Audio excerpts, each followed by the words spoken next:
കറിച്ചീട്ടിലേക്ക് എല്ലാവർക്കും സ്വാഗതം. ഇന്ന് നമ്മൾ അടിപൊളി ഒരു ചെമ്മീൻ ഫ്രൈ ആണ് ആക്കുന്നത്. നല്ല സൂപ്പറായിട്ടുള്ള ചെമ്മീൻ ഫ്രൈ. ഇത് നമ്മൾ ഈർക്കിലിയിൽ കോർത്തിട്ട് ഫ്രൈ ചെയ്തെടുക്കാം. നല്ല അടിപൊളി ടേസ്റ്റ് ആയിരിക്കും. അതിൽ ചമ്മന്തിയോ ഇതിൻ്റെ കൂടെ കഴിക്കാൻ നല്ല അടിപൊളിയായിരിക്കും. അപ്പോൾ ഈ ക്രിസ്പി ആയിട്ടുള്ള നല്ല ചെമ്മീൻ ഫ്രൈ എങ്ങനെ ഉണ്ടാക്കുന്നതെന്ന് നമുക്ക് നോക്കാം.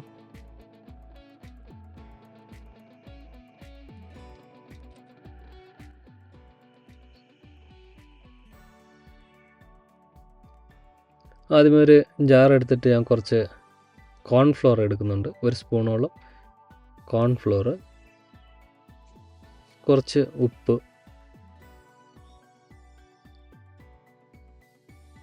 അതുപോലെ തന്നെ മുളക് പൊടി. കാശ്മീരി മുളക് പൊടിയാണ്, അധികം എരിവുണ്ടാവില്ല. അപ്പോൾ ആവശ്യത്തിന് മുളക് പൊടി എടുക്കുക. രണ്ട് കുറച്ച് ഉള്ളി, കുറച്ച് കറിവേപ്പില,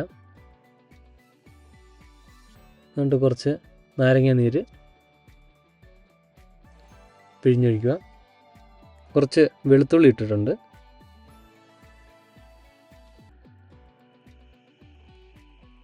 മുളക് പൊടി ആവശ്യത്തിന് ചേർക്കുക. അധികം എരിവ് വേണമെന്നുണ്ടെങ്കിൽ കുറച്ചധികം ചേർക്കുക. കുറച്ച് എണ്ണ. ഇത് നന്നായിട്ട് ഇതുപോലെ ഗ്രൈൻഡ് ചെയ്തെടുക്കുക.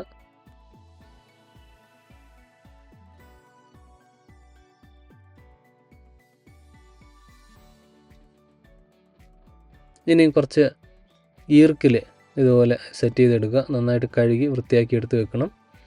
ഇനി നമ്മുടെ ചെമ്മീൻ നല്ല ക്ലീനായിട്ട് റെഡി ആയിട്ടുണ്ട്. നമുക്ക് ഇതിനെ മസാലയിലിട്ട് നന്നായിട്ട് മിക്സ് ചെയ്തെടുക്കാം.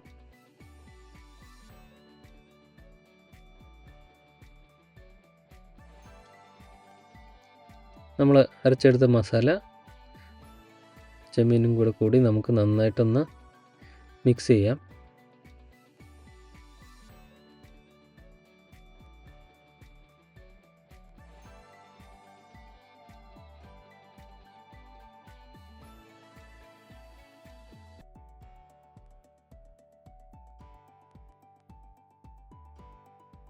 ഇപ്പോൾ നല്ല മിക്സായിട്ട് സെറ്റായിട്ടുണ്ട്.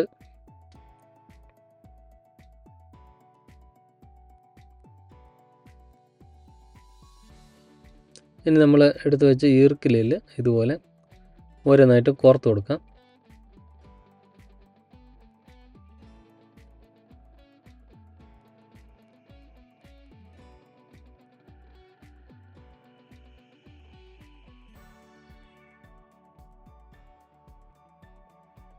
ഒരു 3-4 വെച്ച് ഓരോ ഈർക്കിലയിൽ നമ്മൾ കോർത്ത് കൊടുക്കുന്നു. ഇതുപോലെ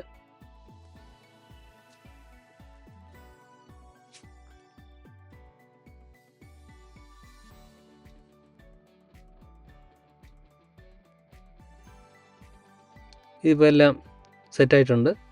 ഇനി ഒരു തവ അടുപ്പത്ത് വെച്ചിട്ട് കുറച്ച് എണ്ണ ഒഴിക്കുക. എണ്ണ നല്ല ചൂടായതിന് ശേഷം നമ്മൾ നേരത്തെ കോർത്ത് വെച്ച ചെമ്മീൻ ഇതുപോലെ എണ്ണയിൽ വെച്ച് കൊടുക്കുക. 2 സൈഡ് നന്നായിട്ട് ഫ്രൈ ആവണം. അപ്പോൾ ഒരു സൈഡ് നന്നായിട്ട് ഫ്രൈ ആയി കഴിഞ്ഞിട്ട് മറിച്ച് വെച്ച് കൊടുക്കുക.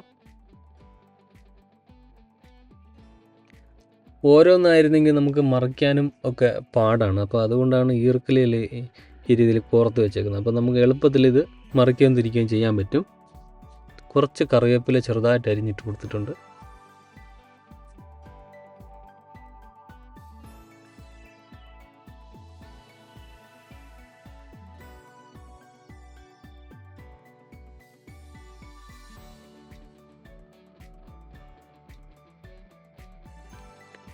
ഒരു സൈഡ് നല്ല ഫ്രൈ ആയതിനു ശേഷം മറിച്ച് വെച്ച് കൊടുക്കുക. ഇതുപോലെ നന്നായിട്ട് ഫ്രൈ ചെയ്തിട്ട് നമുക്ക് എടുക്കാവുന്നതാണ്. അപ്പോൾ ഇത് വളരെ രുചിയാണ്. നല്ല ക്രിസ്പി ആയിട്ട് വരുന്നുണ്ട്. നല്ല സൂപ്പർ ടേസ്റ്റി ഉണ്ട്. നിങ്ങളിതുപോലെ വീട്ടിൽ ചെയ്ത് നോക്കുക. വളരെ സിമ്പിളായിട്ട് ചെയ്യാൻ പറ്റും. അധികം സാധനമൊന്നും വേണ്ട. ഇത് എളുപ്പത്തിൽ നമ്മൾ ഓരോന്നായിട്ട് മറിക്കാൻ പാടുപെടേണ്ട ആവശ്യമില്ല. ഈർക്കിൽ കോർത്ത് വെച്ചാൽ. അപ്പോൾ ഇതെല്ലാം സെറ്റായിട്ടുണ്ട്. നമുക്കിനി ഒരു തട്ടത്തിലേക്ക് ഇത് മാറ്റാം. നല്ല ചമ്മന്തിയുടെ കൂടെയൊക്കെ നല്ല അടിപൊളിയായിരിക്കും. സൂപ്പർ സാധനം. അപ്പോൾ നിങ്ങളിതുപോലെ ചെയ്തു നോക്കുക ഫ്രണ്ട്സ്. അപ്പോൾ നല്ലൊരു വീഡിയോ ആയിട്ട് ഇനി അടുത്ത് വരുന്നുണ്ട് വരെ എല്ലാവർക്കും ബൈ ബൈ.